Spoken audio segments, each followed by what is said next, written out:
Good afternoon, everybody. Welcome to TED Talks Ball. We've got a Tuesday afternoon edition. Actually, I guess this is No BS TED, right? I mean, Ryan, that's what we've been calling our Yeah, shows. This is an yeah, official Tuesday afternoons, 3:30 Pacific, 6:30 Eastern time. We will be coming to you live every week, or at least as often as we can. And I guess we got to get some overlays made and get that official. But this is No BS TED. But I do right now just have the old sort of banner to fly right down here. So Ryan at Border Sports on Twitter and No Border Sports on YouTube. The link to his channel is in the description. So be sure, if you're watching on his channel, make sure you pop over to mine, give me a like and subscribe. And same thing if you're on TED Talks Ball, do the same for Ryan. If you're on a PC, make sure that you open up two tabs and watch us both at the same time. And if you're on a phone, you could always look on a tablet and do two devices. So we appreciate in advance everybody switching up and supporting as much as possible. So, Ryan, obviously a lot to go over here. I titled the show, it's officially time to worry about Bosa's contract extension. That's been on my mind, we can get into that here in a minute. But obviously there's a lot of updates from the Broncos game on Saturday as well, too. And I just want to sort of let you talk for a minute because I've been going here for a minute. So why don't you chime in and let us know how you're feeling and what you're up to? Anything you got going on coming up that you want to promote? Anything like that? yeah. Actually, later on tonight, we're over on Mariah's channel. Me, or Bashar, 49er Minded, Mariah from 49er Faithfully, and I doing the Bring the Heat podcast. And yeah, we were supposed to do it last week. We were supposed to start it up last week again, and we had some technical difficulties, and so we are gonna run it tonight. So make sure you tune in there. I mean, it's going to be more of this right here. Good conversation about what is going on. No doubt about it. Well, so I mean, like I said, I titled the show, it's officially time to worry about Bosa's extension. For a long time, I was like, oh, I'm not worried. There's enough time. Bosa keeps himself in shape. And it was last week, I guess it was Thursday evening, I was on with Pedro Burge from Australia. He's my usual Thursday weekly show from Niners DNA. And I was like, but I am starting to worry because iron sharpens iron. And we need McKivitz ready for week 1 against TJ Watt and Alex Highsmith. And we don't have anybody on this team like either of those guys to get our, right tackle, who's never played right tackle in the NFL before, never started a game at right tackle before. And even Trent Williams could probably use some dusting off to help him really get into game shape, ready to play for week 1. He hasn't been as tested this year in camp as he normally is. Yeah. No, that's true. And he's had more rest days. And I really hope we see Bosa soon. I don't know if it matters. I don't know if it matters as far as when, you know what I mean? Other than maybe, let's say, 10 days. Yeah, I mean, for Bosa, I don't think it matters. But like I said, for the other guys, I think it does. But there's eventually we get to the point where he might not play week 1 if he's not here, though. And I don't think that's too far off. I mean, because they were saying 3 weeks, and that was this last Sunday. I don't think that will happen. The reason being is, personally, let me preface everything so you know where my point of view as far as why he's not there. I think he just doesn't want to be in camp right now. I think he's like, every 4 years, I get to skip out on camp a little bit. You know what I mean? Like, or you know what I mean? Like, he's just not trying to go through all this stuff. So I have a feeling that's the reason is like, it's all cooked up, ready to rock. It's just not signed. That's my feeling. There you go. I mean, there's definitely some wisdom to keeping him away from the 90-man roster because the 90-man roster is very different than the 53-man roster. There's a lot of people fighting for their careers, for their lives, that probably aren't going to be as respectful of other players' body parts, and they're just going to play with reckless abandon, if you will, to try and make the squad that you don't see as much once you cut down to 53. So there is some wisdom to that, and I have said that repeatedly this offseason that I could see that, but boy, they sure are making us sweat, Ryan, if it's in place. It's not them. It would be Bosa, because the 49ers have been sweating the whole time. Like, you could tell on John Lynch's face, he's like, I don't like this. You know what I mean? But I'm telling you, it's all done. They're just waiting for him to sign it. And that's why John Lynch said, we need to learn to have patience.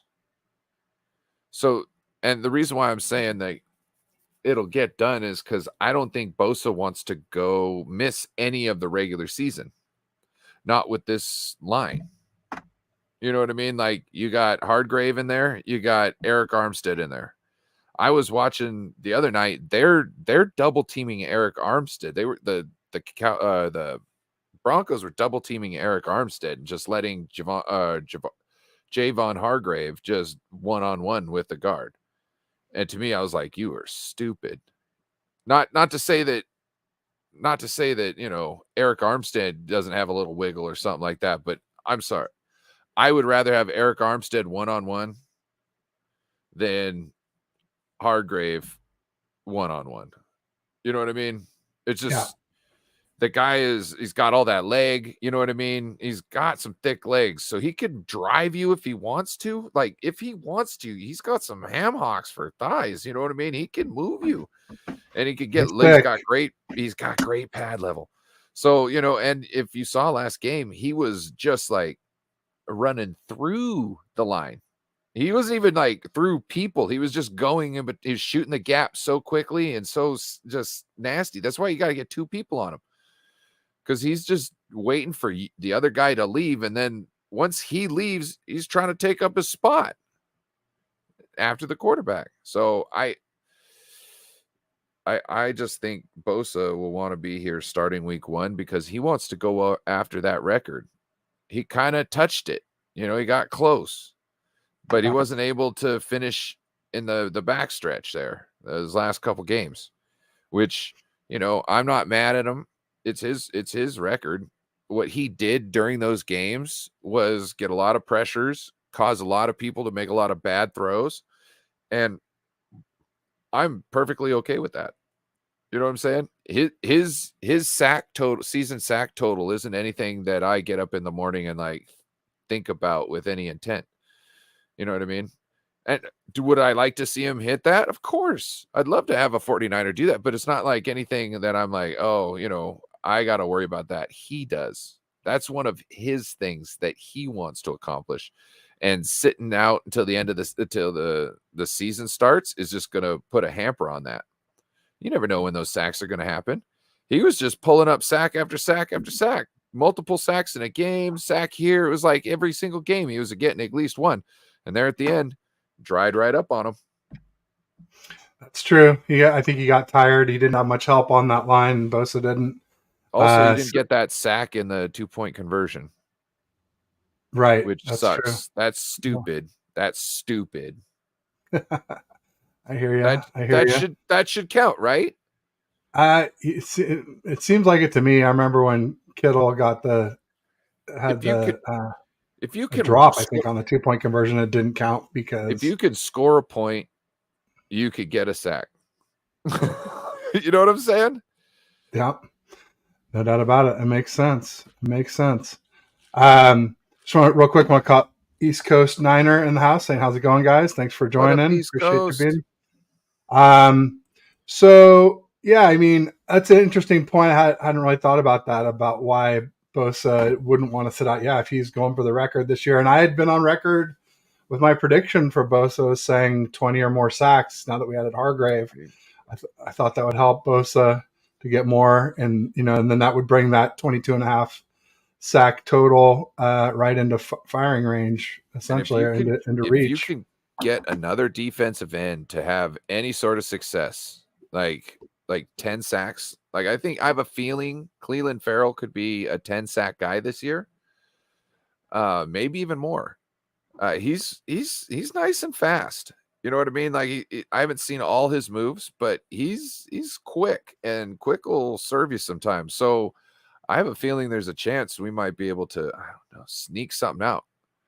If you Yeah, got cool. some guy who's just hitting you real quick, then you're gonna have to put two guys onto him. And Bosa's not the speed guy. Bosa's like the hammer. He's just getting there. You know what I mean? At some point, he's getting there. Not to say he's slow. It's just he's not the speed rusher known for. Yeah, You know what I mean? He, yeah. The speed he's rushers are basically Austin Bryant and Robert Beal, the guy we drafted, and then yeah. Farrell's got good get off. Yes, he Um, does. but he's not real fast, like as far as 40 speed goes or anything like that. And No, then but you don't. Drake Jackson could be a 10 sack guy too, or six or eight. I could see. I have a feeling. That's possible. I think about 6 to 8. I really see 8 for him because he's a guy. Like he look at him last year before he wasn't able to go anymore. The guy was all all over the field when he was in. You know what I mean? He was getting batted balls, which I'd like to see decreased, because let's face it, if you're getting sacks and not batted balls, it's kind of what you're there for. You shouldn't be in front of the quarterback being able to bat balls. You know what I mean? Well, and then he had that interception of You should Purdy be the on other the day. side or behind, or I don't necessarily want you behind the quarterback. I want you from the side because it's quicker. But Yeah, and now I hear you 100%. Carcast in the house saying, "What's up, guys? What's up, Carcast? Be sure to check out his podcast, YouTube channel. Good Carcast is a stuff great there. dude. Him and East Jeff Coast is have a saying, show. really Did you believe know it. that? What's that? Him and Jeff, rapper Jeff. Yeah, Yeah, they got a yeah, show together. yeah. Jeff sent me a clip of the a couple raps, one about Terradome and one about me. So it's good stuff. I definitely felt like the Terradome one was better, so I was a little bitter. But what are you going to do? I was touched to be, Carcast. Carcast. You need to tell touched. your boy. You tell your boy he needs to put more time into No, Ted's it's rap. fine. It's fine. Oh, he'll It's do fine. Honestly, versions. I was just like I said. I was touched that he, took the time to think of me and put together a rap in my honor. That's no one else has he ever did done that. So thank you, Jeff, for doing that. he did my rap. Got it some parts of it wrong. I think he just misunderstood what I was saying at some point, and he redid it. So yeah, and Wow, I got two different raps. Hey, nice. shout out! We got some more that jumped in. We got Yeah, we got Carcass who said that, and then we got Damian Lee saying hello, Niners faithful. What's up, Damian? Welcome. he calls And we me got Palpatine. Panama Queen saying Ted and Ryan fire. What up, Thanks, Panama? Panama. Appreciate that. East Coast was saying, I believe the DL will have more of a rotation this season. Yeah, I mean, I don't know. I mean, I feel like we got the big three and a lot of questions after that. It's glad to see that Clea Davis practiced yesterday, and Grant was saying that he had some nice run stuffs, which clearly we've been needing in our first two preseason games. We got run on a lot. So I hope Clea Davis can really be that DJ Jones clone that, his sort of combine measurements, led us to believe. So we'll see. We'll see. That'd be awesome, for sure. I just don't want to see Kinlaw. If he's out on the field, I'm scared that that's the only, like, I don't know. Like, we were told things were better. Not by the sources that I normally listen to, though. For some reason, No, I was saying it. He was better. He was better. I went to 9 training camp practice. Kinlaw was wrecking shop. It was like Ayuk was the best player in camp, and like Kinlaw was probably the second best player in camp. So, but now in the Raiders game, then he's in there, and I mean, Kinlaw struggled, Isaiah Oliver struggled, Womack struggled in that Raiders game, but like when you don't have the other 9 guys, you don't have Hargrave, you don't have Armstead, obviously no Bosa because he's still not signed, They no don't Fred, have no their guys. Dre, no Lenore, no Charvarius Ward, They don't have all um, their guys. no Huff, no Gifts. I get it, but I'm just saying, whatever guys they had could just all focus on Kinlaw on that D line. There Okay. was no Drake Jackson. I think Clelin Well, Ferrell played in the Raiders game. He played well. He got the one gimme sack. I think they gave it to him because he's a former Raider. if you're messing everybody up in the line and you're mauling people, right, in practice, Yeah, and but that's also because our hold backup on. O line is cheeks. So So that's part of it too, Ryan. The yeah, Raiders' backup O line is probably a ton better than our backup O line. yeah, That's part of because it. look, if you're wrecking everybody in practice, right, then in the game you should be able to take a double team on and at least toss one guy to the side. You know what I mean? Or do something, or at least get penetration at least one side or something. Like there's things you could do. There wasn't that. We were talking about pad level, right? Remember, he was talking about pad level. Spent all off season, doing Pilates for the pad level. You know where I saw his pad level? Right above the person who was pushing him out of the way. Yeah. Their pad level was here. His was right here. Yeah. But if you're getting double teamed, that can kind of explain it some. He wasn't always getting double teamed. Yeah. Fair. He wasn't getting double teamed. There quick, was a lot of those plays, damn near play from the Eagles game last year. Jason Niner Smash Masking the House saying Talofa faithful. Welcome, Jason. Damien was saying Kinlaw just a rotational piece. Now, yeah, I mean Kinlaw. I didn't think he was going to displace Eric Armstead or Javon Hargrave, but I thought he could be maybe our best rotational piece based off of camp. I guess we'll see what happens. But yeah, you're right. I mean, he clearly hasn't looked like it in either of these 2 preseason games, or was even injured for the Broncos game. I don't even know if he played much in the Broncos game, but luckily, don't think it was his knee. James Durnall in the house says, as much as we coming to us from across the pond, he says, as much as we criticize Kyle, I think he got this game right. Build confidence in players that need it. Get some kind of rhythm with Trey. Get some catches for Latu, and let Duty kick the winner.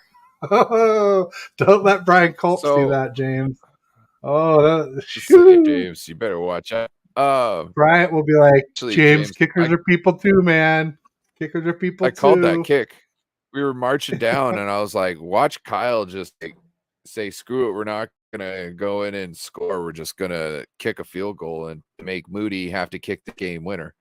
And then next thing you know, I was like, wait, why are they move? Oh, snap. They're doing it. John Jay's live game stream. So I was like, well, in a regular season game, that's the thing to do. You're gonna drain the clock and kick the game-winning field goal and leave them 0 time to do anything. But in a preseason game, like, who cares? Like, you don't care if you're winning or losing. You shouldn't. It should just be about getting reps. And like, he basically stole a TD from frickin' Lance or Lance's offense. One thing I noticed. It wasn't Lance personally. Thing I noticed about the kicking, Ted, I can't. Damn times I got to start this one. So in the kicking game, right, Moody, he kicks, even the short ones go over the top of the goalpost. I think that's kind of a mistake by him. And the reason being is I used to be a ref. So one of the ways I would remember I would know if a kick was good is if it passed in front of the pole instead of behind it. Now, if you see where the guys are posted, right, they're posted up underneath the pole looking up. If it goes over the top of it, what do you see? It go behind the pole. So I'm not saying that he could have been in or out, but this is one thing that could cause some issue. If he tucks it in so he can clear, then, because the first one he missed, it looked like it was just over the top of the pole, like perfectly going over the top of the pole. And the second one almost looked the same, except he got it in. I think he needs to bring it down so he can go in, because I don't know. unless that's going to throw it off to where somebody can swat it. I think that something that might need to be changed there. I just know that when I was a ref, that's how I did it. And it's hard, like replaying stuff in your head. You can see anything you want to, kind of, you know what I mean? Like it's hard. Like, did he grab his face mask? You know what I mean? Or did he, what did I see there? Did I see him push before the ball came in? You know how hard that is as a ref to think back. What did I just see? You know what I mean? What did I just see? And you kind of just got to close your eyes real quick and then just think about the play real quick. And the first thing that comes to it, you just kind of, yep, that's what we're getting. It's hard. It's tough.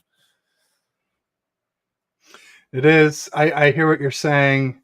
Yeah, it's a double-edged sword. I mean, I think with the cameras you can tell a little bit, but certainly it's easier to tell if it's inside the pole than if it's above the pole. Then yeah, you have to draw this imaginary line in your head. And even with video cameras, it's not exact. And you're right; it's open to interpretation at that point.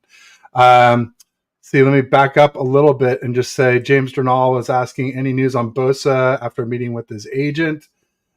Nope, nothing but crickets unless something's happened during the show. And then East Coast was saying Kinlaw was ill during the Broncos game. So I had a feeling he didn't play, and I was pretty sure it wasn't his knee. Good to hear that it wasn't anything else injured, just maybe tum-tum or fever or something, or COVID or whatever. They don't really announce COVID anymore. Jesus, hey. Cinnamon Kiss in the house. Did you hear about Dad and gentlemen? Cinnamon Kiss? Jackson Smith and Jigba? Yeah, he broke his wrist. Yeah. And he's probably out till at least week 1. Yeah. Yeah. Yeah, that's a big one for the Seahawks. They were, that was 20th overall pick or something like that? Yeah, he was the first wide receiver picked in the draft. Joe's smitten with him.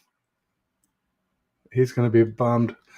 Has any RB established themselves as RB2 while Mitchell is out? I'm starting to worry about overusing CMC early.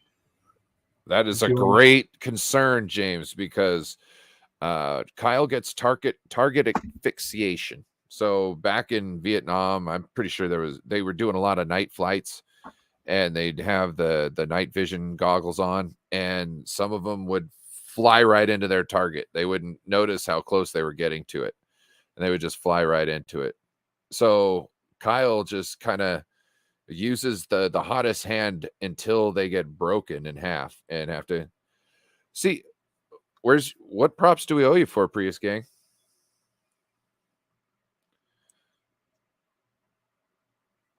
Waruna gave it to him, but he's still waiting for you. I'm sorry. It's been so long. I don't remember anything we've ever spoke about. He says Ted versus 49er cast in a steel cage match. Put me in with 49ers cast and Flav and all those haters. Oh, hey, I'll take them all at once. Plato. Let's do a tag team. Yeah, but I think I could handle them solo. I got a lot of forearm here. There you go. No, I know you're a big dude. You'd be good. You'd be good wingman for sure. I like to wrestle. I like people to be awake to feel everything. Oh, dang. He says props for Trey Lance bombing. Is Trey Lance bombing? He didn't bomb. Did you watch the game Saturday, man? Trey Lance was fire. We'll get to that in a minute here. Real quick, just wanted to circle back to the running back question. Clearly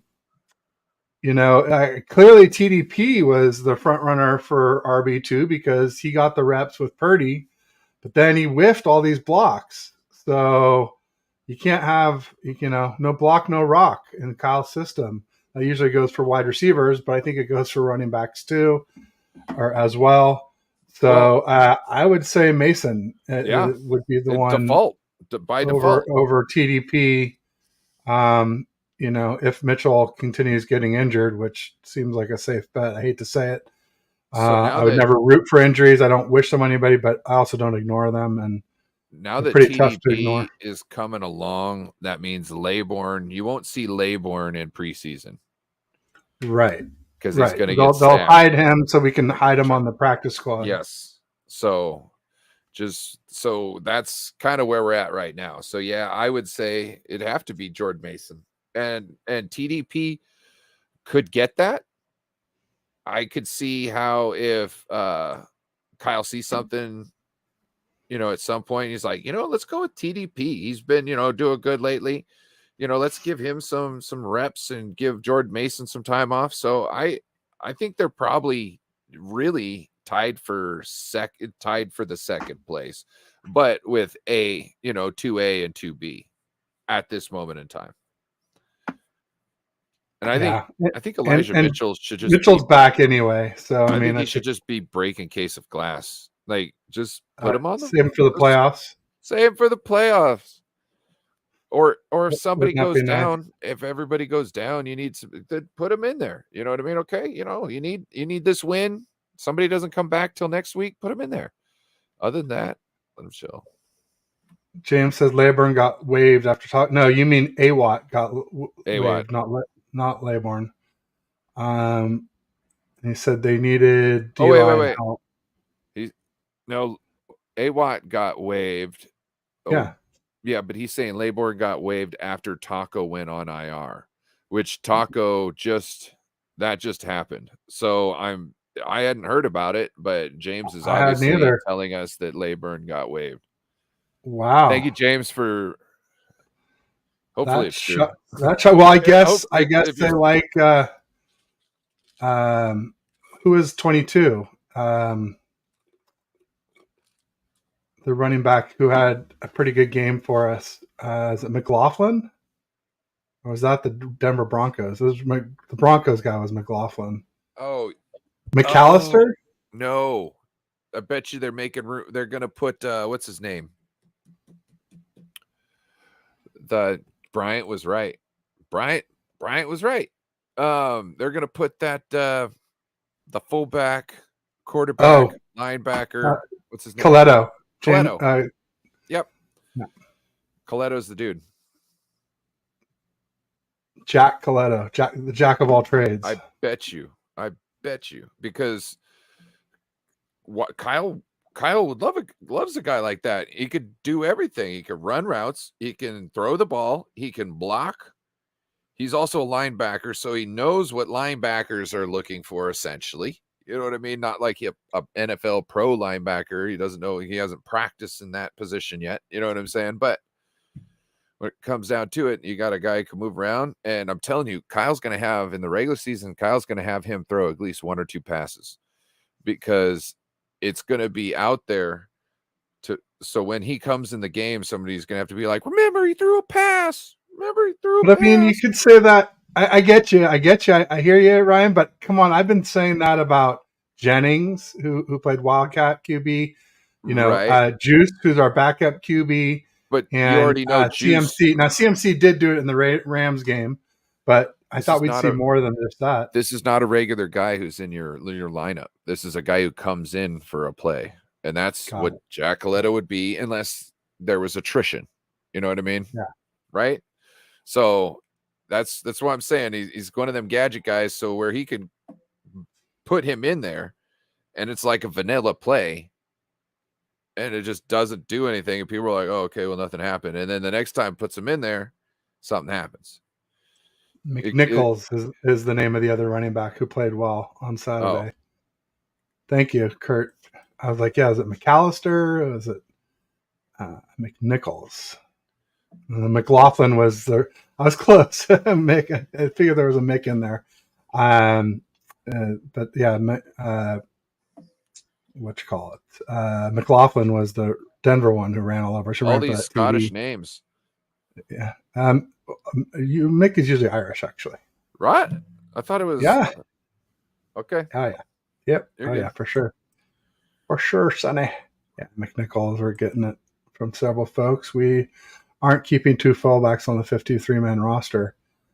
Unless he can play running back too. I don't know. How long does it take for waivers to clear, because reports say they want him on practice squad? I don't know during the off season how long it takes. especially with the 53-man cut coming in less than a week here. So there's going to be a lot of people flooding the wires soon. Yeah, I don't But know. I'm not sure. I'm not sure on that myself. So let's go back a little to Prius. Props for Trey Lance bombing. And let's talk about that a little bit. Oh, Because I don't think Prius wants that. I've been saying this whole time, Trey Lance has shown flashes of greatness in every game he's played, and he just needs to be more consistent.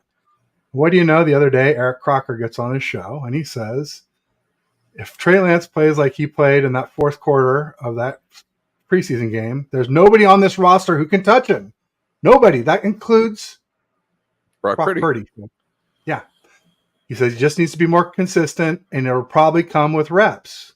Exactly. So, we've seen that be the truth in the freaking game. In the game. We've watched it.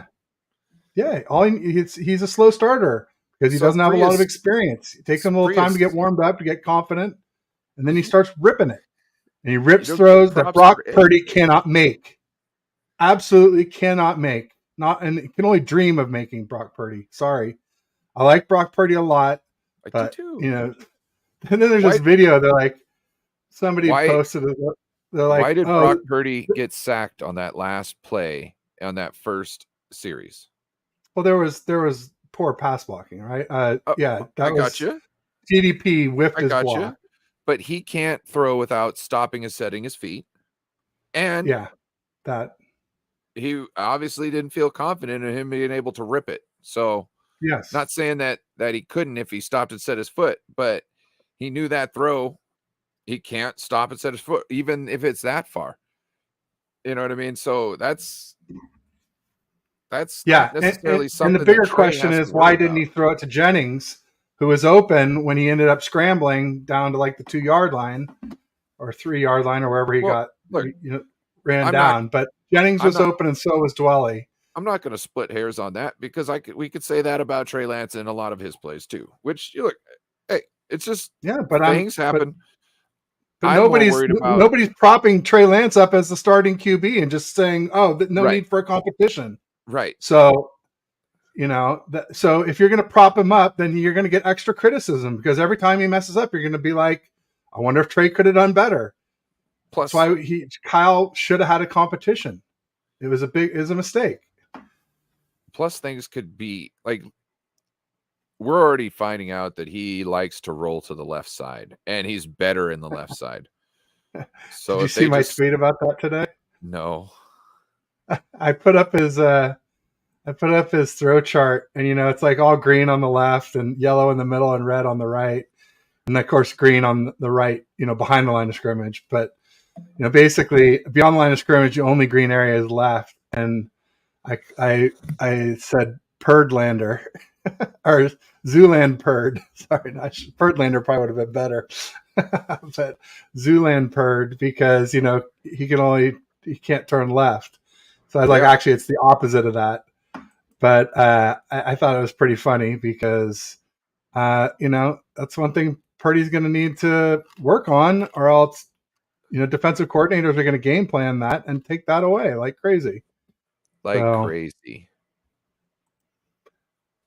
What are you going to do? Just run the ball to the other side? They're gonna attack his weaknesses and limit his strengths. That's what they're gonna do. Even dare Purdy to throw it right.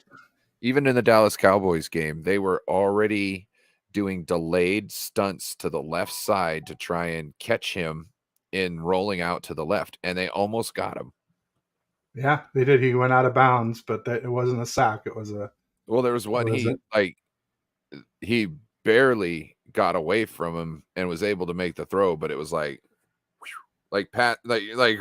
one left, and because he couldn't see him, he's running out this way, couldn't see him, and the guy comes around the corner, couldn't see each other, but they almost got, almost ran into him if it was any slower. Well, let's talk a little bit about Purdy, because a lot of people are saying, "Oh, Purdy's fine. Purdy's fine."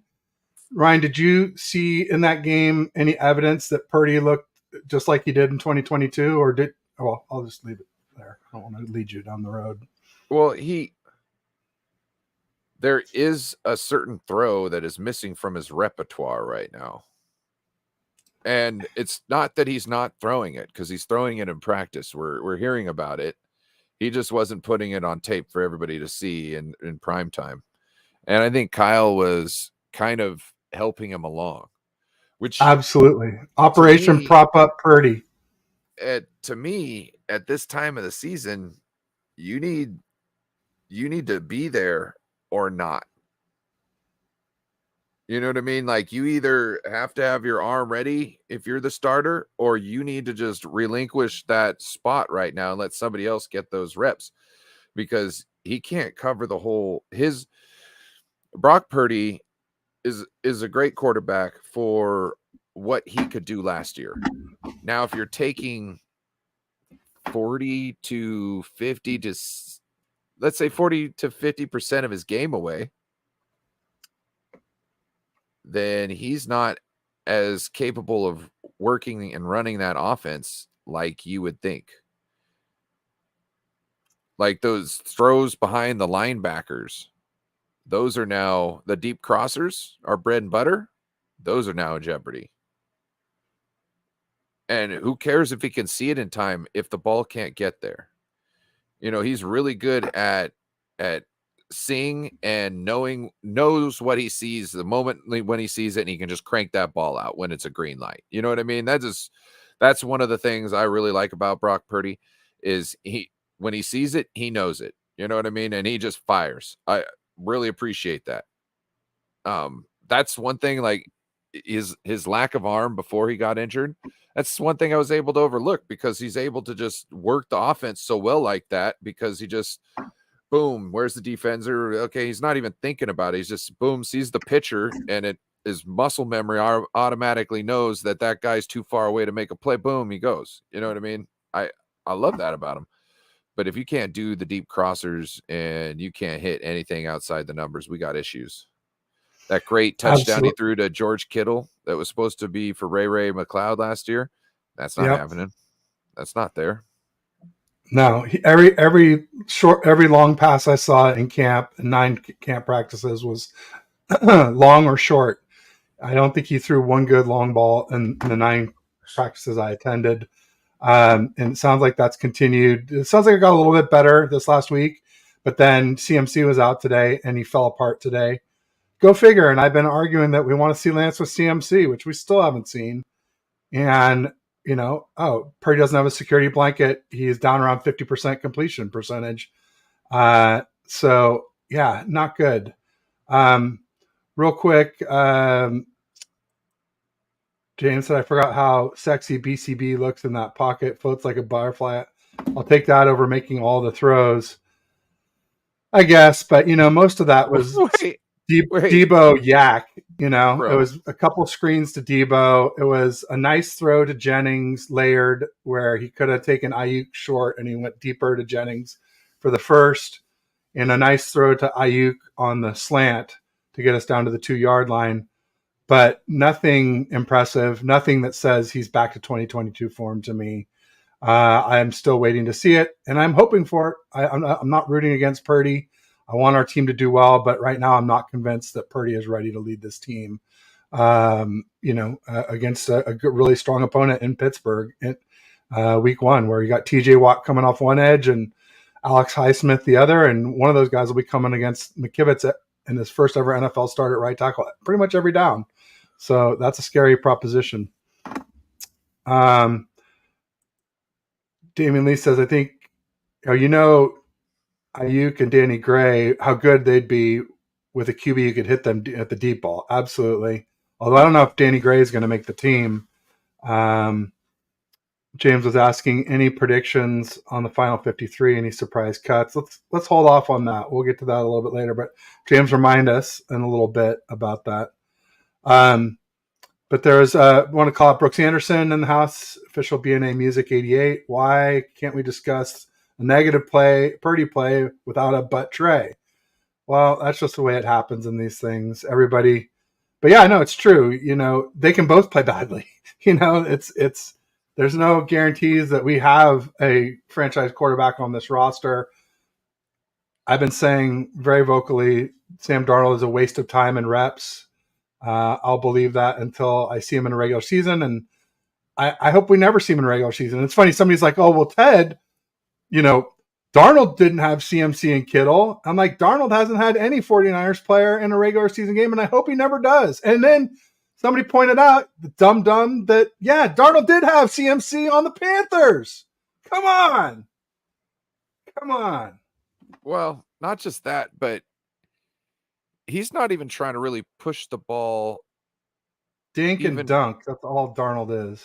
it's well, like he kind of flirts with a 20-yarder. It'll be like 15 to 17, but it's a I just I don't think he should be in any sort of competition until he's got the ghosts out and he knows the system, he feels comfortable. I don't want him this how I swear made a great analogy to this. It's almost like a breakup.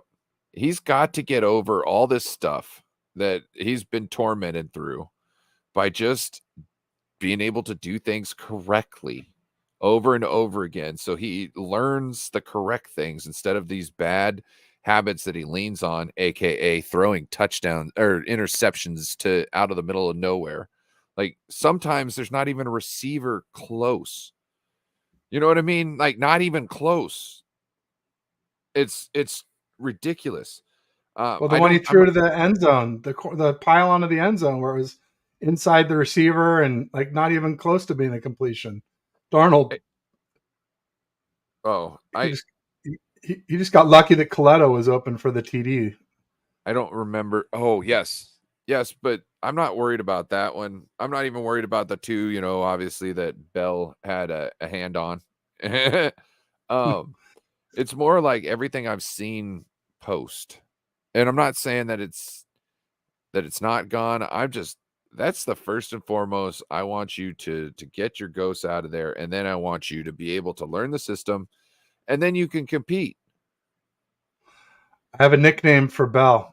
I'm calling him Bell the Bull Okay. because he is a yak. He was chewing up the yak. Looked like baby Debo out there. I love it. He's a little ornery. What up, Randy was Randy? saying the same thing, that CMC did play with Darnold, and then he included some more data. They both played together against the Texans, and they scored no points. There you go. And people say, "Oh, well, CMC didn't fix the Panthers." It's like, yeah, he's not going to fix a bad team, but he'll Neither make a did good Barry team Sanders. great.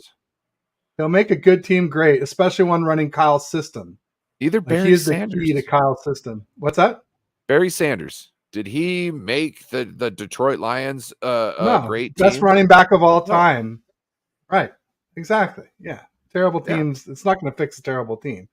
It's going to take a good team and make it really good or great, especially one, All like I said, that runs Kyle's system. all a good running back can really do for you on a shit team where he's the best player, hands down, is make every game close.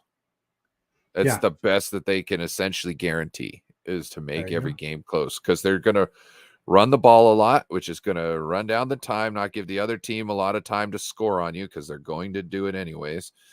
And then, you know what I'm saying? And then he's putting up points. Yep. Defense Natalie can't be O'Dear. gassed. Sorry, Natalie O'Dearn in the house. She says, I think Coletto looks good. Yeah, Coletto looks really good. That might be what happened to LeBourne. Could be he got Coletto'd. I don't know. We'll see. It still seems odd. Like someone said, we're not going to carry two fullbacks. I kind of feel like that, but he's so versatile. The jack of all trades, Jack Coletto. We'll see. It's going to be interesting to see how that plays out. Wait. James says, how is You're not gonna... Latu doing in camp now? Has he cleaned up his Butterfingers? Well, he had two huge catches on the touchdown drive from Lance. One for a big first down on the left sideline, and then the one to the right that was actually tipped that he caught for the touchdown. So Latu, I'm not going to say he's redeemed, but he's on the road to redemption for sure. Because he was already blocking well and running great routes. It's just he just needed to hold on to the ball some. You said we're not taking two fullbacks on the team. Well, what about Braden Willis? Oh, Braden Willis is a tight end, so For now. Trent. I think it's Kittle, Willis, Latu, and I'm guessing Warner. No, it's not Warner. You It's think not it's? Warner. You It's think? either it's Fumagalli Oh, or could be Fumagalli. Fumagalli. I keep it's forgetting either Fumagalli. Fumagalli or Ross the Boss. I think Ross and Warner are gone. Nah. I think it's going to be Fumagalli, definitely Warner's gone because Willis, we and got people who Latu. can block on the team now who could take his spot. Well, He just Latu can't can. catch. Right. Latu, yeah. But so it's Latu's going to nix Warner, and Willis is going to nix Dwelly, and Fumagalli is going to be the Croft. That's my prediction. I don't know. For on the 53 man. It's hard to shake Ross Dwelly when he catches everything that comes to. Look at the interception. Yeah, you got the TD. You got the TD. Yeah, you can't. Against Raiders. I know. How do you just go? Yeah, I just rather see him on another team. Just the beating guy our can't ass. block though. He cannot block, and he doesn't separate very well. So you had a guy on your team who couldn't catch, and he was only there to block. Now you got everybody can catch, and you got other people to block. Tell me, explain to me. Why is Ross all of a sudden pushed out now? I think Dwelly is gone, but we'll see. Look, you could be right. Brooks says Sam and CMC had DJ Moore, still a bag of doo-doo. Think enough of Darnold to see too much. Yeah, I mean, waste of time, waste of reps. That's until proven otherwise. I'll never believe in Sam Darnold. Sorry, Kyle. Sam on Chiefs. Sam could be. I think you meant CMC on Chiefs doesn't make Sam good. Yeah, it takes a lot to make Sam Darnold good. He needs to go do some ayahuasca or something. You know what I mean? It's like Aaron Rodgers. He got to get rid of the ghosts, man. He's got to get some sort of outlook where he can, really start picking apart why he makes these mistakes. Once he does that, I think he could be a great quarterback. He's got an arm. He knows what he's seeing. He just makes stupid ass decisions sometimes out of the middle of nowhere. And it's aggravating. But once he can figure that out, bro, I think it could be really handy. That's why I was saying, if you just don't throw him in this competition thing, let him get his head right, let him learn the system. If we get two quarterbacks that go down this year, you could have a nice, healthy Sam Darnold who knows the system, who isn't seeing ghosts, who can go out there and just sling the pass like Brock Purdy did last year, coming in, filling spots. I don't see that could be great spot for him. Get some confidence back, go to Jamaica, get his groove back. And then he could go next year and he could go get himself a starting position somewhere else in the league. That'd be a great Cinderella story for him. Hopefully he got a ring on his finger when he does it. How Darnold got his groove back. Well, you know what I'm saying? I hope he went so. to Jamaica. I just wouldn't bet on it. My heart says yes. My head says no. East Coast Niner says Brock could have thrown the ball away on the sack. Trey avoided sack Saturday. Yeah, and Trey avoided a bunch of them, and he looked pretty elusive back there. Now, granted, they're not starters on the D line, but there's not starters on our O line either, and our backup O line is trash. No Kittle, no Juice. I don't even think he had Coletto out there, so not a lot of folks to block for Trey.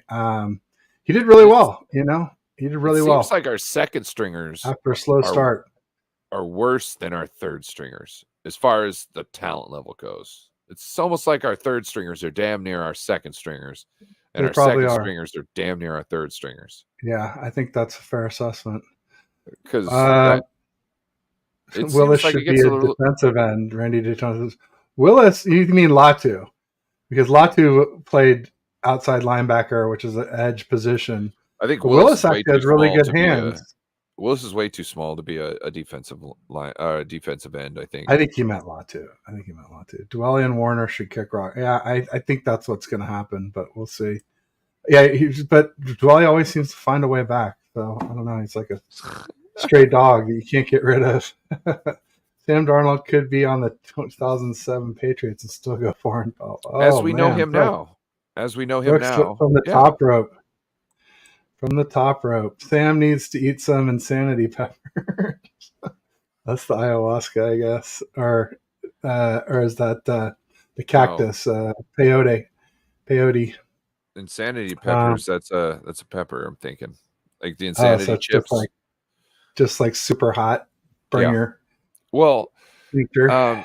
If you, well, not just that, but if you have enough capsaicin, I believe it turns it into, you kind of get like a little psychedelic kind of a trip Oh, because it's so hot interesting. that you're So like, hot you see God. well, it could be, like people would see mirages in the desert when they're, Yeah, who knows? yeah. James says, I think if we get rid of Dwelly, it's going to be a cap thing. Everyone under a Kittle is interchangeable. Make cap room for a trade for the deadline to push for 6. Interesting. Ayahuasca makes you hallucinate. Although Sam scary ass don't eat drugs. Well, I've heard it. sometimes I've they can heard it's help like you a to conversation with God. can help with anxiety and depression and addiction, and supposedly cures everything from what I hear. But people swear by it. I know people who have done various things like ayahuasca or mushrooms or whatnot, and a lot of people say good things about it. So, Darnold got his groove back. Meme loading. LOL. Yeah, I gotta make one of those. Wait, what was the name of the man in that? Because it was Vivica Fox, right? And then who was the man? What was his name? It wasn't Tyrese. It was, Oh, oh, uh, what? Not Tyrese Halliburton. I don't know, honestly. I can't remember his name. But that would be hilarious to put Sam Darnold right there next to him, like he was getting his back I broke honestly, I back in honestly never saw the Jamaica. movie, so Oh, well, I didn't really see the movie anyway, but I kind of heard the cliff notes. She, has bad breakup or something like that. She goes to yeah, Jamaica, because she doesn't feel loved, and she finds this, handsome, strong man on the beach. It's Jamaica. Things hang low. yeah, They wobble to and yeah. fro. She It was reminds tying me of a things in a joke. knot, tying them in a bow. Yeah. Yeah. So Bottom Line Sports says, whose looks better, Darnold or Lance? Most say Darnold. Well, in camp, Lance was definitely better, noticeably better. In the Raiders game, Darnold was better, but he was, we had established the run. With Lance, Kyle, I said, committed sabotage by 3 straight drives in that Raiders game for Lance, the first 3 drives to open the game. We didn't call 1 run. Then the 4th drive, we called 2 runs, and what do you know? We score a TD. And so then the run's established for Darnold, and he did better. And Darnold had like 9 runs and 8 passes, compared to Lance had 20 passes and 8 runs. But not just that ratio wouldn't necessarily be a killer if there was at least like 1 run in every drive. But there was 3 drives. And But, Darnold was going I against was a much thinking, worse defense hey, than Lance went against everything we in the saw run. in the last quarter, like there wasn't a lot of Yeah, the running. fourth one. It was Kyle dialing up passes for Trey, and Trey just slinging it. And he did some nice, and he did have a nice run that got called back by a hold, and then he had some nice scrambles as well too to avoid pressure. He avoided pressure in the Raider game too. Everybody's saying that Lance can't avoid pressure. Needs to watch the film because He he's was avoided a doing lot of it the pressure whole in time. this game. There's times that he gets caught up. Not everybody can, get out of every situation. The one thing I see from him is he's holding out to pass. And at the very last moment, he's trying to run out. He is wanting to stand there and take the hit while making the throw.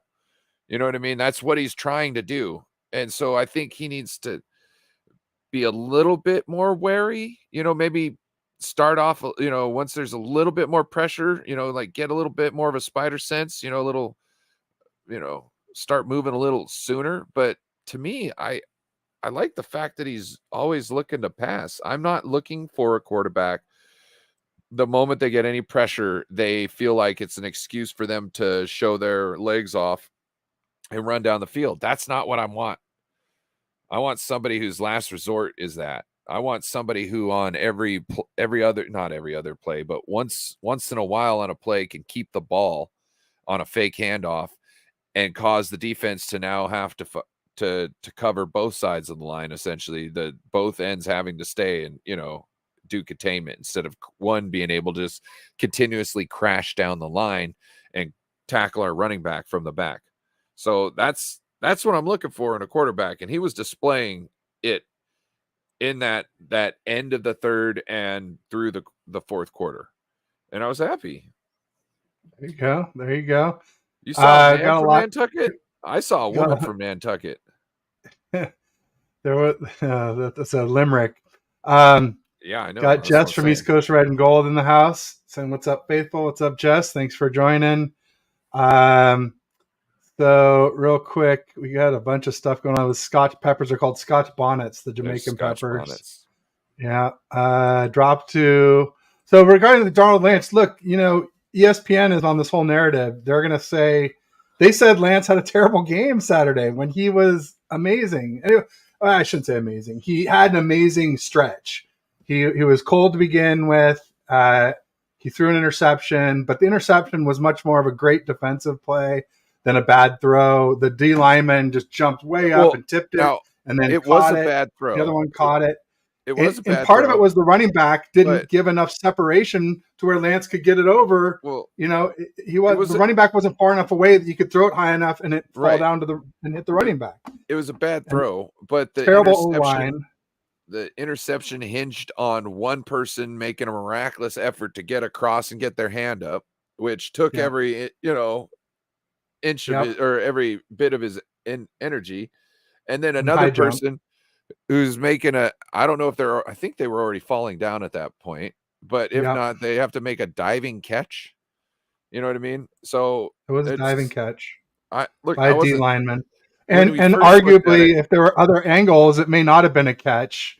The only angle they had, you couldn't overturn, but it's not like it was conclusive. The first angle that you saw, it looked really bad at him throwing it. And then once they showed it from the other angle, you could see that it was more of a defensive play. And if you could be honest, that's why I said, look, it was a bad throw. You shouldn't have made that throw. You should have just tossed it in the dirt, call it, and just call it a down, just get rid of it. But he didn't. He also got a learning moment there. So guess what Trey's going to do? Next time that happens, he's probably going to do something different. Because guess what Purdy did? Purdy then threw the same thing in practice the next day too. So, So, it could be Kyle's play needs to be revamped a little bit more than the QBs need to do something different. Kurt says our backup linemen don't play together to have consistency and communication. Forrester even said he judges one-on-ones more than the game for backup line. That's a good point. Which one-on-ones is not a way to judge your offensive line skill. There you go. George Taylor says we should bring back Robbie Gould. I don't think we're there yet, but it's getting to be a concern with Moody. All right, so he wants us to talk about who our selections, not who Kyle will pick. All right, we can do that too when we get there. Ballman's first said Martin Lawrence for Stella got to go back. No. It's corrected as Tay Diggs and Angela Bassett. And Tay Diggs. George says, you've seen that movie. I mean, I've seen clips. I've never seen. I know the cover of it. I know the cover. It's got like a rom-com kind of guy. Yeah, I mean, I tell my wife, I'm like, no rom-coms and no murder mysteries. Like, just count me out. No murder mysteries? Oh God, I can't stand it. It's just like, come on, the husband did it. No. Have you ever seen the husband? You ever seen Death on the Nile? Yeah, that's a good one. The Death on the Nile is great, but that's different. That's okay. All right. I mean, the Dateline ones, the ones where murder real porn. Life, and they go through the whole trial and the whole thing. I'm just like, God, just spare me. I just don't need to see all these sickos. I know they're there. I just don't need to watch them on my few hours of family time. So they used to play on PBS down there. They used to play Hercule Poirot, which was that's who's Murder on the Nile. Yeah. That was great. That's a great one. But they had the show, and it was they had an hour-long episodes, and it was a new person dying every episode. It was a great show. Also, they had the best Sherlock Holmes on there. Shout out to Jeremy Brett, died of cancer. Oh man, bummer. He was the best Sherlock Holmes. There you go. David Villa says, "What's up, Niner homies? Can't wait for Friday. More Niner action." What's up, David? Thanks for joining. We appreciate you being here. Vegas game, Trey was doing play action when Kyle wasn't calling any action. Run the ball. Yeah, play action does not work with 0 runs. You can run ineffectively and play action will work fine, And but you can't run play action without the run. I don't know. If it's first game of the year, they're expecting the 49ers to run the ball, right? If you didn't pass it on first down and you do if you didn't run it on first down and you do play action on second down, I'm guessing they might think it's a run, because if you didn't run on first down, you're obviously going to be running on second down, right? Because it's the Niners. You know what I mean? That's what I would think, being a defensive player, Yeah. or coordinator. But who knows? Kyle gets these thoughts where he's like, I'm just going to be smarter than everybody else and I'm going to do this. And then all of a sudden it doesn't work. And he's like, oh shit. Okay. New game plan, guys. There you go. It came to me. James That wasn't going to work. James Fernald says, where the hell is Nantucket? It sounds as bad as Scotland. It's Nantucket. Pretty bad. It's this little island off of, was it Massachusetts, I guess? I off believe of Boston. It's Massachusetts. Yeah, and you can take ferries there, or you can fly. There was a sitcom, supposedly, supposed to be that took place in the airport in Nantucket. It was called Wings. Wings, yeah. My grandma loved Wings. Yeah, it was all right. It was okay. I mean, I don't know. It was like in the era with like Cheers and Seinfeld. So like, those are classics. Wings was like, it was all right. My grandma loved Mr. Hooper. I didn't hate it, but I wouldn't recommend it. My grandma loved all those shows that were on, like, the. Oh, great. I was loved your grandma. Oh, man. No, like, I've just realized, and I think grandma had a thing for men with darker skin. Not saying that, because grandpa was he was half Sicilian, half Czech gypsy. So he had a great tan, and grandma was like, she thought Urkel was a handsome dude. Well, not when his costume on, but when she saw him outside his costume, she couldn't get over how handsome he looked. Was it Jaleel White? Was that his name? She was like, he's so handsome. And I was just like, that's kind of weird, grandma. Why are you swooning? Now that I think about it, I think she liked, she liked a little more soul and some things. You know what I'm saying? Whatever's clever. Bottom Line Sports says, looks like it's time to move on from Trey, guys. Looks like Shanahan already has. Well, I don't. Shanahan, moved on from Mahomes to wait for Cousins and didn't get Cousins, and Shanahan moved on from Brady to stick with Jimmy after we lost the Super Bowl and Brady wanted to come retire here. If Shanahan made Jimmy the highest paid quarterback in the NFL based on 5 games. Shanahan had Brock Purdy as QB3 to start last season. You think he was our 3rd best quarterback? What do you think happens if Jimmy doesn't get injured last year? We never even know what we have in Brock Purdy. So I'm sorry, Kyle is sus when it comes to QBs and any 3rd round pick not named Fred, period. I think he, I don't know. I don't know what he thinks about in practice. Like, how he's just like, oh, well, I think that's why Brandon Allen was getting time. Yep. Because he's like, well, I missed out last year on Purdy. I had no idea what was going on. And, obviously, like, our quarterbacks suck in practice. That is a common thing. So, like, this year in camp, they were actually doing better lately. You know what I mean? Like, all the quarterbacks, for the most part, I was thinking are doing better. So I'm like, I don't know what's going on.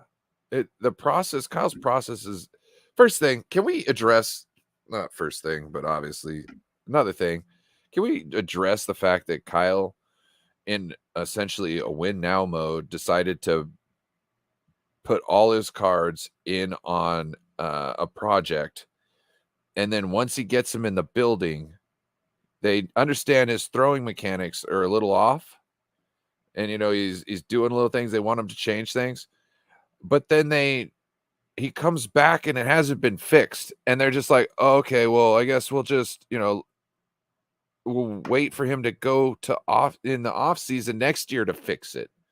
No, send the guy home, send him to somebody else, keep sending him to people until he fixes it.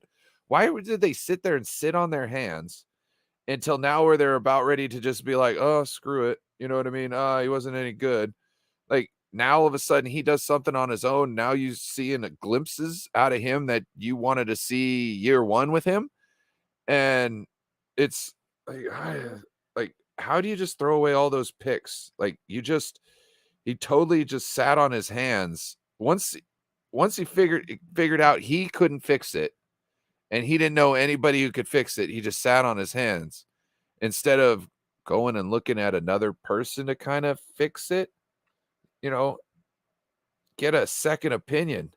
Just because this guy's your friend doesn't mean he knows everything about coaching in a quarterback, or like not coaching, but like fixing a quarterback in his throwing mechanics, which I guess would be coaching, I guess, now that I think about it. But yeah, it makes no sense. No, that's what I was saying. People are like, oh, Kyle sabotaging Trey doesn't make any sense. I'm like, yeah, it doesn't make any sense. A lot of things Kyle does don't make sense. It doesn't make sense. It didn't make sense to draft CJ Beathard in the 3rd round. It didn't make sense to have Brian Hoyer as our starting QB in 2017. It didn't make sense to say that Nick Mullins, whatever he said about Nick Mullins. Jeez, the guy's garbage. A lot of things that Kyle does don't make sense. And should Shanahan be on the hot seat? No, I'm not like a fire Kyle guy, at least not yet. I still keep holding out hope he'll get this trade thing right. But the more he does this, if he picks Darnold and Darnold lays an egg, then yeah, you got to just be like, sorry, Kyle, you built a great team, but you're never going to finish it without a quarterback. I'm sorry. If they end up wasting all that capital on Trey, I think he should be fined. Ooh, you mean lose some of his pay? Yeah. Yeah, I kind of like that. Little repercussions, reverse incentives. Take a quarter of it away. Some consequences for Kyle.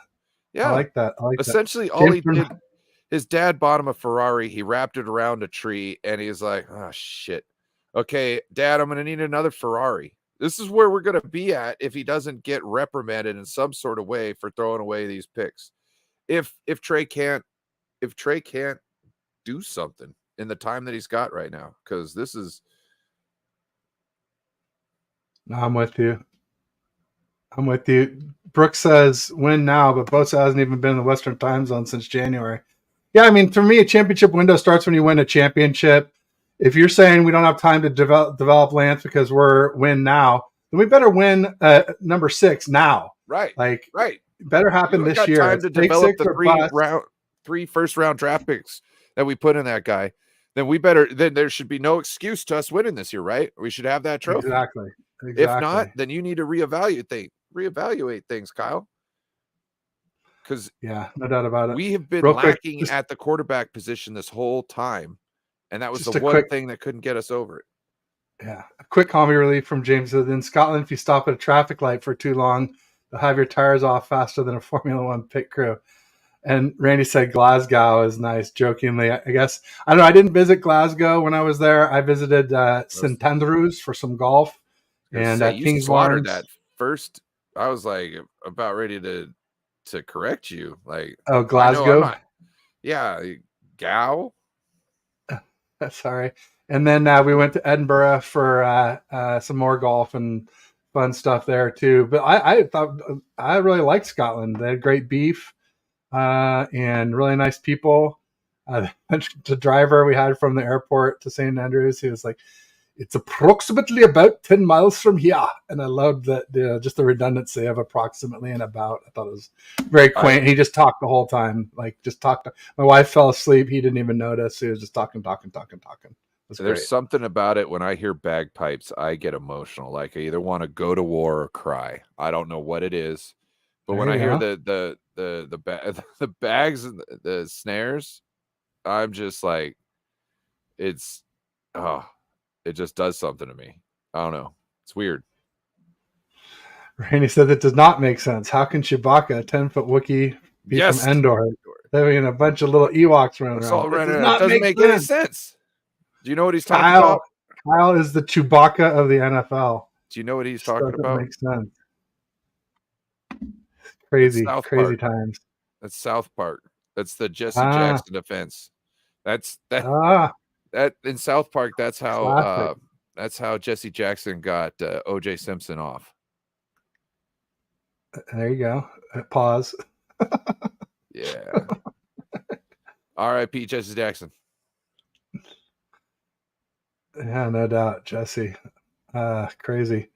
But yeah, so just kind of getting back to where we're. Well, should we talk a little bit about 53-man roster? I mean, ultimately, I was just saying with the whole Darnold and Lance thing, like all things equal, like if you can't decide, Kyle, then you should play Trey Lance because he's free. All his money is paid. Every time you put Sam Darnold in a game, you're paying him Well, uh, it's not that it's a paid, but it's playtime also bonus for it. if you were What? to cut or move Trey, you'd have a hit on the salary cap. No, I Which get that. I'm just saying if you're gonna not decide who's two or three and flip them around every week, like he can't decide apparently who's number two and number three. Like let the money decide for you because you yeah, can play Lance as much as you want this season. It doesn't cost you a nickel. But every time you put Darnold in, it's millions of dollars. Well, or not maybe every game, but it's 7 million over 17 games. So probably a million every 2 games for Darnold when you put him in. So it's money and it counts and it all counts towards next year's cap. So where we're way over. So, all things equal. Plus, don't you want to develop the guy who's only played 5 games? that's But the again, thing. nothing Kyle doesn't make sense. This is making too much sense, Ryan. I know. Too much sense for I Kyle. know. Why would you want to give the guy who needs reps and has hopefully a higher potential? Why would you want to give him more reps? Oh, because Kyle doesn't feel like he's consistent enough yet because he doesn't have the reps. Even if you put in Sam Darnold, it doesn't mean you're going to get consistency out of him. But James is really looking for the 53. All right. Well, real quick, Brooks was before me. He just said, "What if Kyle didn't like Trey because he's good, considering his fetish for mid QBs?" I've been saying that Kyle likes mid robots who do what they're told and don't steal the spotlight from him and his precious little system and his big ass ego. And I'm starting to think that that's what he wants. He wants a Mac. He wants a Jimmy. He wants a Cousins. He wants a Purdy. We're all fine quarterbacks. I get it. But they're none of them are franchise quarterbacks. None of them are like the guy who's going to carry you to a Super Bowl and win it for you. Elevate the team around them. They're only going to be as good as their luggage. They're going to get carried. And if everything's perfect, yeah, you could win a Super Bowl with any one of them if everything's perfect or damn close.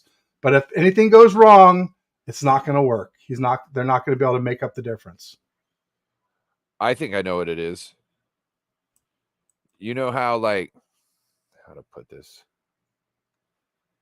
You know how some chicks will date guys who are not or in like a lesser league than them, right? Yeah, Because they want to feel like they have the control. You know what I mean? That if you wouldn't, if I'm not with you, you're going to be with some other, crappy, chick, some uglier chick, right? And I right, think he does that because he doesn't want somebody who's going to come in there and change the play in the huddle right. He doesn't because want that. he wants that like you need me. You need me. He I wants don't a need mid you. robot. Yeah. That's Remember you're Kyle. yeah. That computes Kyle. Yeah, I Yeah. will do I as I'm make you told, look good. Kyle. So don't bite the hand that feeds you because then I'll have to just, run the ball Submarine you, consecutively through two run you up the playoff middle games. till your leg breaks off. Yeah, I don't know. we've seen that. We've seen that. So real quick, Kurt Sampson says, Darnold gets paid each week regardless if he's no. Darnold gets 3.5 million regardless. He gets 10.5 million if he meets all of his incentives. There's a $7 million incentive there that has to do with games played and I'm sure milestones in those games. I'm sure some of it has to do with playoffs and or Super Bowl, whatever. But there is $7 million that we could end up having to pay Darnold, whereas Trey's already paid for. Whatever happens with Trey, you could play Trey 20 games. It doesn't cost us a penny more. So that's what I was getting at. And I think if you move him, you do take a cap hit. Or if you cut Trey Lance, you do Yeah. get cap Most hit of and all the, that. especially Yeah. this year, most of Lance's cap hit is already paid. It's like you get like 2 or 3 mil this year and like 6 mil back for next year or something like that. It's like 9 mil for the 2 seasons combined. And you know what? 4.5 mil for a damn good quarterback is a freaking song. So, especially when you have trouble keeping quarterbacks healthy, it's ridiculous to even think about trading Lance for some of the, these high picks. When we crank out 3rd round picks, we crank out 3 third-round comp picks every single draft. You want to get a 4th or a 5th for Lance? It's nothing. Ridiculous. James has got a great point here. Replace Kyle. We have a QB. You can't replace him. The team is built around one scheme. He gave himself a job for life. Well, but no, that's not true at all. As soon as Kyle doesn't make an NFC championship game, people are going to come with pitchforks and torches for Kyle. Trust me. This goodwill he's got is all contingent on him making noise in the playoffs, getting us close to the Super Bowl, because so many people are fine with just getting close and not winning. But we don't run things. Jed does. And Jed's scared of having another situation like after he let Harbaugh go. Scared money don't make money. We'll see. I only like. What are you talking about? Look at the Dallas Cowboys. Look at the Dallas Cowboys. How much money are they commercial making? In the 80s? How much money are they making? I can bring home the bacon, fry it up in the pan. Hey. Never, ever, ever let you forget you're a man, because I'm a woman. Sorry. Ted, how much are the Dallas Cowboys worth? $6 billion, $7 billion. More than us. When's the last time they won the Super Bowl? When's the last time they beat us in a? But part of that is their stadium. Part of that is they're America's team. Everybody loves the Cowboys. But they keep making money every year. What do you hear from these? You'll see these posts on Twitter and all that stuff, or X, right? You see these posts on. I'm not buying another jersey this year. Jerry Jones, he doesn't care about us. He just wants to sell jerseys and TVs, and you know what I mean. So I don't buy that. I think you can be very profitable getting close over and over and over again, because what are you? You're in the talk all the time. Off season. This off season, we're already expected to be one of the better teams in the NFC, right? Yeah. I guess it was Sizzling. What's the commercial? This crappy low-fat bacon. It was like turkey bacon, I think. Oh. Don't bring home the bacon. No, that was different. No, that was different. Yeah, don't bring home the bacon. Make it lean, Sizzling. No, different jingle, guy. Randy, sorry. It was called like Anjali or something like that, the product I was talking about. Remember that freaking coffee that was in that little metal container? What was that thing? My grandma drank that stuff all the time. Cafe Olay or something like that was the, it was like the coffee and little team. It was flavored and it was powdered. I didn't drink coffee back then, so yeah. Coffee Olay, I think it was. She always had to have this stuff. I was like, coffee. International coffees or something like that. Yeah. Kyle picks sixes that throw pick sixes. I'm not sure what the first sixes is. Oh. The sixes would be like 6 out of 10. 6 out of 10. Yeah, that's it. That's nice great. Brooks. Took us a second. Little stumper there. Brooks. I knew there was something good in there, and I had to hone it in there. Always is. I'd rather have a ticket for the playoffs every year than go all in. I'm ready to go all in, but that's just me. International Delights. I knew there's an international in there. Isn't that the creamer? No, that's the coffee. That's right. Little tin can. Yeah. And I knew there was an international in there. So let's get to the 53. Because James Renault wanted that. I only have 9 minutes left. So is he even here still? Yeah, he's here. Sure. Yeah, he always says goodbye. He says goodbye before he signs off. It is getting late across the pond, though. Holy smokes! It's what is it? 5 hours plus 5, 10. Oh, seems like it's later than that. 3 and 5, 8 hours. James is here. Don't worry. He just commented. So it's 1 a.m. So thanks for staying up, James. All right. So All right, so you heard my tight end picks. I got Kittle, I got Fumagalli, Willis, and Latu. That's my 4. I'm going with Boss the Ross over Fumagalli, even though I like Fumagalli. I like if we don't have Latu, Fumagalli is my guy. There you go. Let's go with wide receivers. I got Debo, Ayuk, Jennings, obviously Ronnie Bell the Bull, and Conley. If we're only keeping 5. I'm gonna go with Tay Martin instead of Conley. Just for a little variety, because Bell is obviously a shoe-in. Like I think you will see Bell, Ronnie in he'll have packages to start the season, but I think you'll see him like in regular games probably about halfway through the season, if not earlier. I'll say if we keep 6, I'm going to go Snead because he's huge in practice. He's showed up big in the preseason games. And he's a veteran. Kyle likes veterans. You can keep the Willie Snead's number guy. 6. Yeah. All right, running backs. Plus he blocks. I'm going to say Awatt, Laybourne. No, obviously CMC. Obviously Elijah Mitchell, Mason, TDP, and I guess this McNichols cat. If we carry 5, he would be maybe practice squad. Yeah. Obviously Juice is the 5th one, really. So. Yeah. I probably got to go the same. All right. And then O-line, obviously we got the starting 5. Then I've got Feliciano, Will Manning, and are we only carrying 7? I don't know. I don't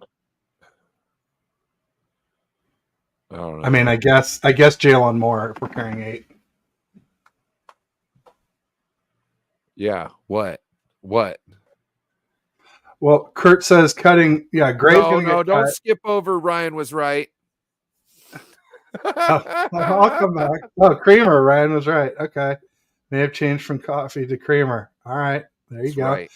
Right. Cutting Gray McLeod. Cutting Gray McLeod's going to be on IR or PUP or whatever, so he won't count towards the roster right away. We'll bring him back and we'll see what happens at that point. But it's going to be, I think, like week 4 or 5 at the soonest. Probably they put him on PUP for 6 weeks would be my guess. Without Trey being the starter, and I don't know, Gray's fast, but I don't know.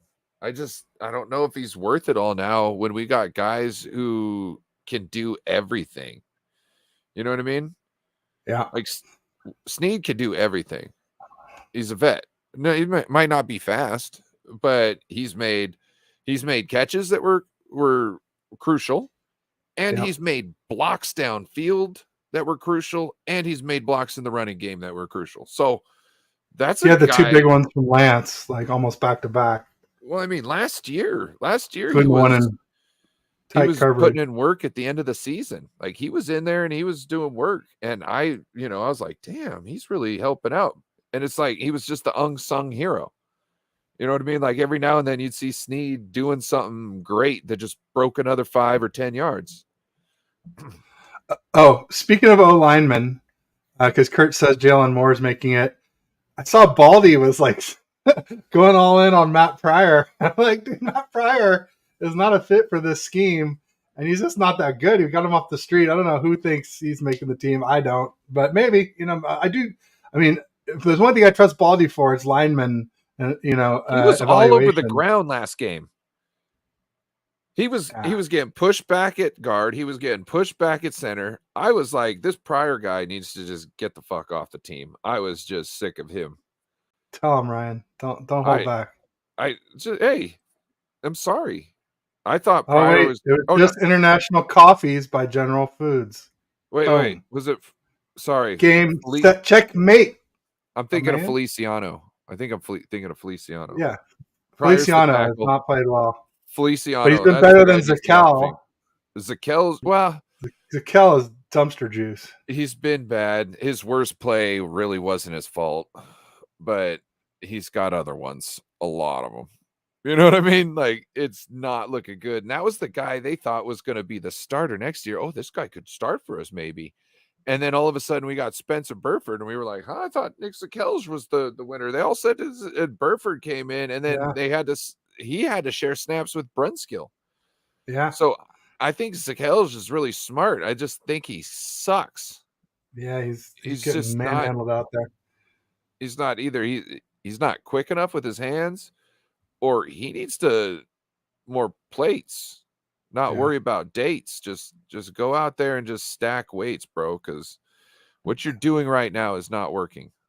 There you go. Apollo says, is it just me, or is Kyle let the locker room run the team? I don't care about one Super Bowl. I want a franchise QB. Being so soft to allow QB competition for week one is weak as hell. I agree. I agree completely. Kyle does let the locker room run the team. He already let it happen with Jimmy when he tried to sub in Trey Lance, and he let Jimmy in the locker room revolt against it. You played sports, I right, think Ted? I think it should be hit. He should have more authority, but that's just me. I know that the team really likes him though, so I mean, Ted, he's done a pretty good job other than QB and third round picks, other than Fred. did you play sports, Ted? Yes, absolutely. Yeah. When did Football, your coach? soccer, When cross did your country coach running. come to you and go, "Hey, what are you thinking about me putting this person in this position?" They never No, my said anything coach. like that. No. They weren't looking for your input. You know why? Your job was to be a player. That's right. Your job was to be a player and worry about your stuff. Their jobs as coaches was worrying about being a coach and doing coach stuff. It's really easy, and it shouldn't get complicated. Kurt Sampson says Snead and Conley are practice squad guys. They always bounce on and off waivers in this league. Conley was great in camp, and he's done really well in the preseason games. I disagree with Conley, but Snead maybe. I don't know. We'll see. So we didn't finish. We got to. Well, we're not going to be able to make it. It's 4:59. I got to bounce. But maybe on our next show we'll finish the 53-man roster next week. Next Tuesday, 3:30 Pacific, 6:30 Eastern.